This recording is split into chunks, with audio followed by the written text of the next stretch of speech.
There are people who've inspired me because they did a good job, and there's people who did inspire me because they did a bad job. So I can certainly think of some who I've experienced where I've thought, well, I don't want to do that. The classic, let's sit in a seminar room for 2 hours while the member of staff talks continuously. That I actually think is quite a good thing, that you've got a counterpoint of what you don't want to achieve. In terms of teachers, it's less about teachers, it's more about colleagues. It's kind of particularly kind of peer observing colleagues who've then done things in the class, because they always do those things in the class, where you sit there and think, actually, that's something I'd quite like to try. And particularly when I first started teaching, I can remember several experiences along those lines, particularly with the way the member of staff interacted with students, quite a casual interaction, very kind of positive atmosphere in the room. But again, the introduction to things like task-based learning, I'd never really thought about that. And actually seeing it in action, you just think, actually, this makes a lot of sense. Let's give that a go. Because at that point, I was still doing the very old-fashioned thing, but didn't really have a way out. I knew it wasn't working, but didn't know what the alternatives were.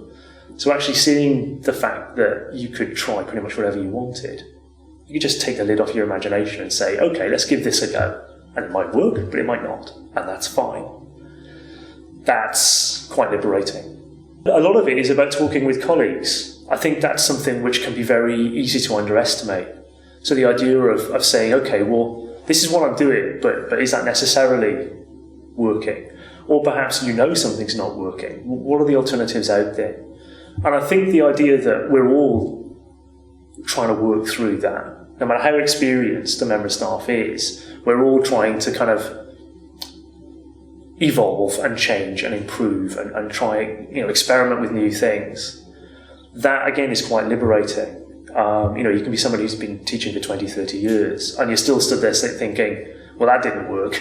Let's try something else. And that's fine. The fact that there's a sense of permission there to try and to experiment.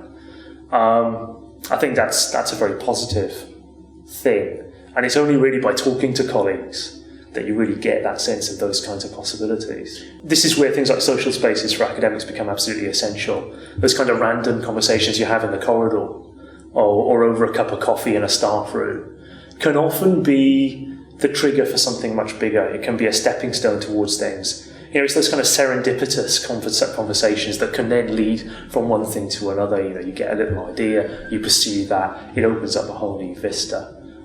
It's impossible to measure those things. It's impossible to quantify the impact of that kind of just physical space, the opportunity to interact with each other, so we're not all stuck in separate offices. That's invaluable for creating a teaching and learning environment, an atmosphere that encourages open thinking and experimentation. I think that's absolutely crucial.